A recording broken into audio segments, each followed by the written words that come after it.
When the Indianapolis 500 ran without spectators last weekend, it wasn't just the hundreds of thousands of fans who were missing.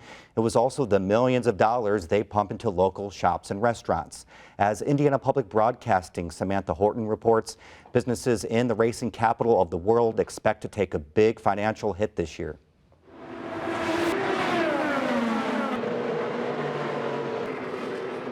Japanese IndyCar driver Takuma Sato took the checkered flag to win the 104th running of the Indy 500. But instead of the roar of crowds to celebrate the moment, it was just the humming of engines. This year's race was postponed from May to August in response to COVID-19. Track owner Roger Penske was determined to still have fans, reducing capacity and then creating a comprehensive health plan. But Indianapolis Motor Speedway president Doug Bowles says ultimately the efforts were just not enough. And the best thing for us to do as community partners was to just go ahead and have the race without fans. And the economic impact of not having spectators ripples outside of the track. A study commissioned in 2000 by IMS showed the Indy 500 brings about twice as much revenue into the local economy as the Super Bowl. Standing outside IMS, race fan Ed Wank hears the cars zip by on the track during a practice session. Wank decided early on that his family would not go to the race, but says one of his favorite things about the Indy 500 is his family's race day tradition. Every year they bike to the race and eat at the same restaurant afterwards. It's turned into this ritualized event where it's just not the same if we don't do A, B, C, and D. And there's a ton of other families with a ton of other stories that are similar to that, whether they live in Speedway or if they live in Michigan. Those traditions put dollars into local businesses in and around the track. Main Street in Speedway is one popular location fans flock to during the month of May.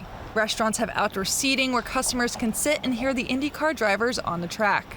Everyone thinks of, when they think of May, they think of the race. It's basically fasten your seatbelt and you go for a ride the whole month, and then the pinnacle is the Indy 500. That's Dawson's on Main co-owner Chris Hill. May is usually a month of events that keep things busy at his restaurant. Hill says the pandemic hurt his business, but he isn't sure just how much yet. Speedway town manager Carlos May says it's not clear how much of an economic hit the town will take without the revenue from race fans.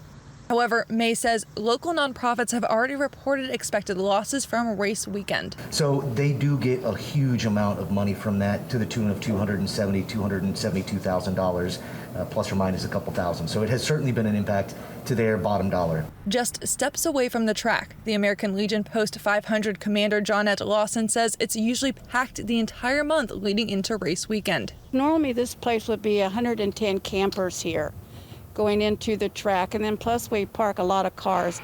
I'd say about 75 cars we can get in here on race day. This time the lot is practically empty with only a few campers parked in the grass. Lawson says not having fans at this year's Indy 500 is a major financial hit. We lost about 75% of our profit.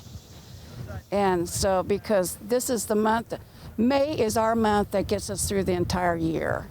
And it helps with all the charities that we donate to, just anything for the community and our veterans and our soldiers and their families. While the out-of-town crowd wasn't there this year, Chris Hill says the local residents have stepped up to help the mom-and-pop businesses. We've been here for 14, almost 15 years.